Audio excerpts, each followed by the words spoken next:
Em 1876, aconteceu um dos primeiros e mais famosos casos de biopirataria da história. Ocorreu a partir da floresta amazônica, no Brasil. O inglês Henry Wickham, estabelecido em Santarém, no Pará, às margens do rio Tapajós, colocou em prática um audacioso plano de roubo que, acomodando cerca de 70 mil sementes em 50 cestos indígenas e os forrando com folhas de bananeira e ainda enganando as autoridades portuárias de Belém, contrabandeou e entregou em perfeito estado ao Royal Botanic Gardens em Londres grãos de semente da seringueira, até então uma exclusividade mundial da região amazônica brasileira. Apesar do feito, Wickham recebeu apenas módicas 700 libras como pagamento e nenhum reconhecimento. Segundo o jornalista estadunidense Joe Jackson no livro O Ladrão no Fim do Mundo, Henry Wickham seria reconhecido anos depois, quando alternava estadias entre o Sri Lanka e a Malásia, locais onde as sementes haviam melhor produzido e o látex estava sendo extraído. Ele seria até condecorado como Cavaleiro Real em 1920. A partir de 1912, o mercado mundial da borracha dominado pelo Brasil seria quase totalmente transferido para a Ásia, que produzia então borracha de preço tão acessível e de tanta qualidade quanto a borracha brasileira. O primeiro ciclo da borracha do Brasil se encerraria. Entre 1880 e 1913, a Amazônia viveu seu auge. Em 1907, o consumo per capita de diamantes em Manaus, a capital do Amazonas, era o mais alto do mundo. Na região, o custo de vida chegava a ser 4 vezes mais alto que o de Londres ou Nova York.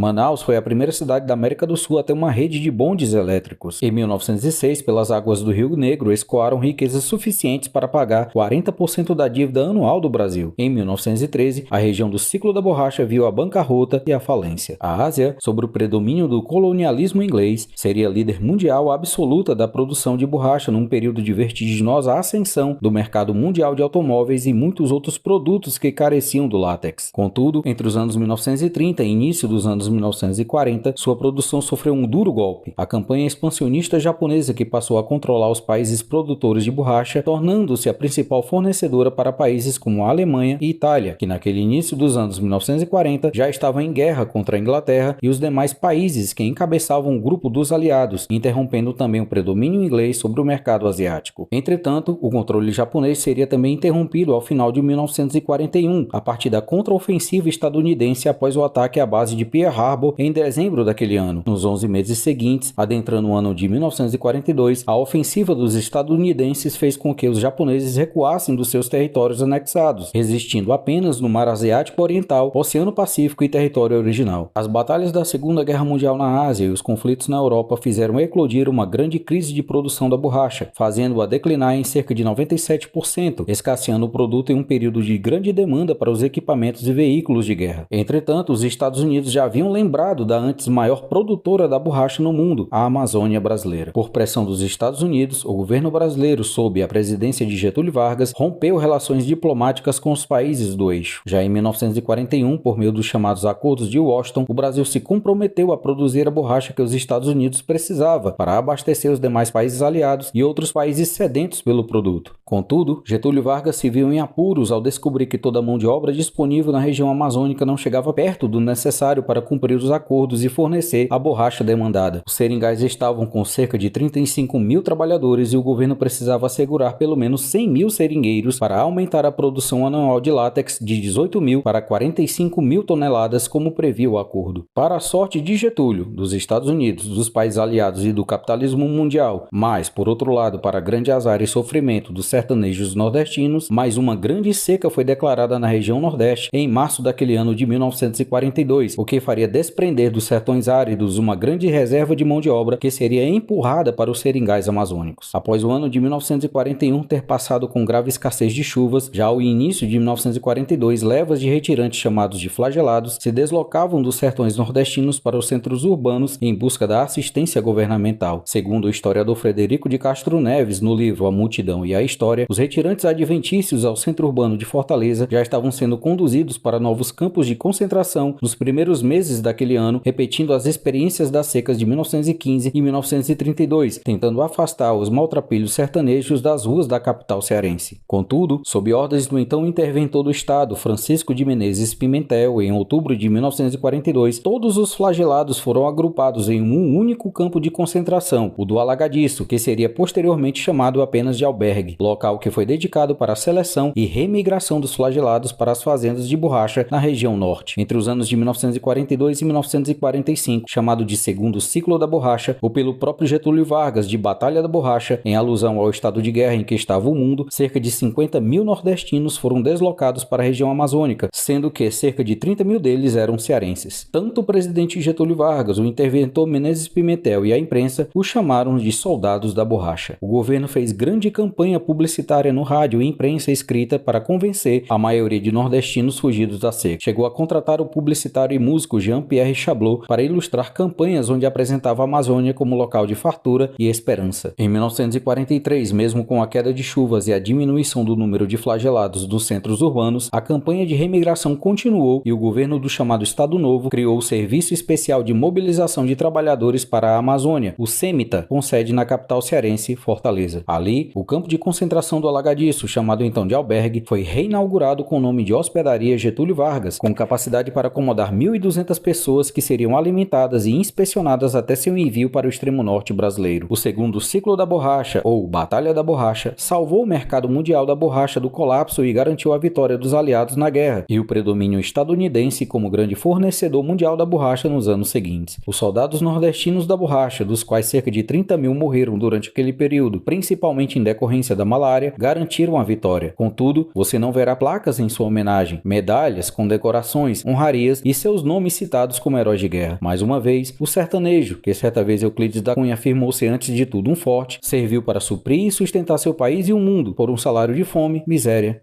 e descaso.